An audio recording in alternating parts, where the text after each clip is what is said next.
I don't have enough money to do things. I don't know what activities are in my area or how to take part. I have to look after my mum, so sometimes schoolwork and activities have to come second. I feel left behind when my friends do things without me. Cardiff Council and partners want all young people in Cardiff to feel safe and be safe. So we're working with teenagers across the city to put this plan into action. It has 6 goals. This is goal 4. All young people will have access to education and activities that will help them prepare for their future.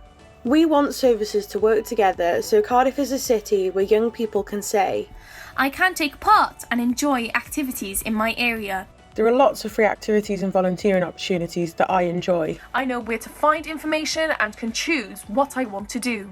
School and others support me so I have free time from caring.